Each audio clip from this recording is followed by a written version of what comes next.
Et depuis plusieurs années, la commémoration de la bataille des Ardennes s'accompagne de reconstitutions historiques. C'était encore le cas cette année dans le village de Recogne, près de Bastogne.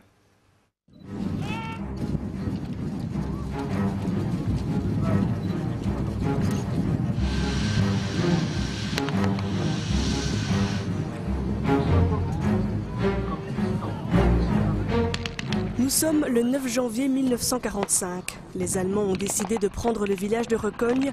Il fait froid, la neige persiste. Venant de Cobru, c'est par les champs que les soldats attaquent.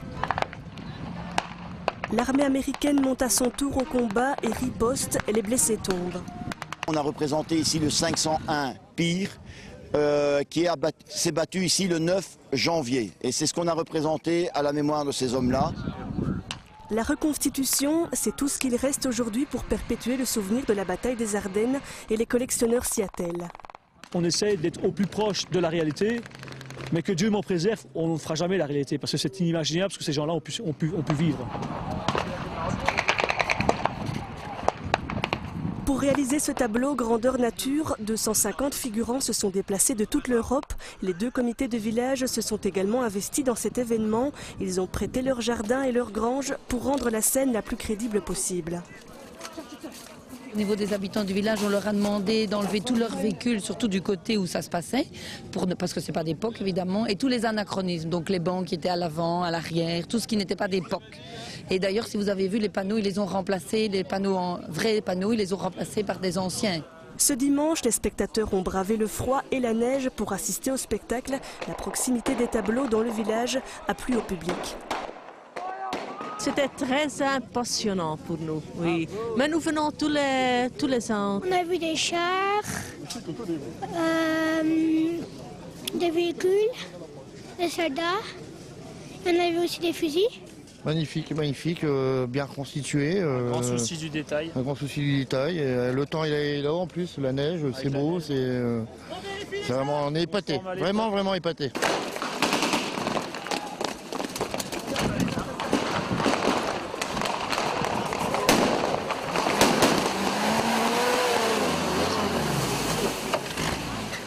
Il y a d'abord le décor, la météo, donc tout est conjugué pour que ça soit historique, quoi.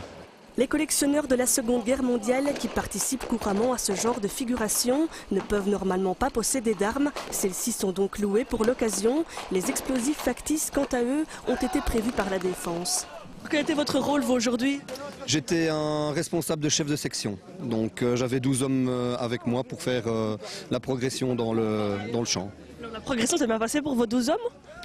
Non, on a malheureusement laissé un homme. Il est resté sur le champ de bataille.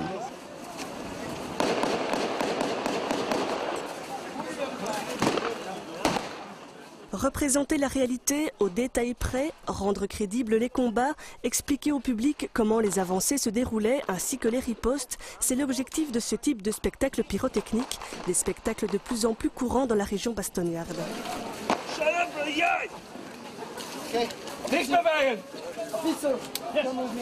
Le but, c'est de réaliser bien des reconstitutions à l'identique de Verdun, de Waterloo, pour devenir, disons, semi-professionnel, voire professionnel, justement pour le 70e anniversaire. Ceci, c'est donc un coup d'essai.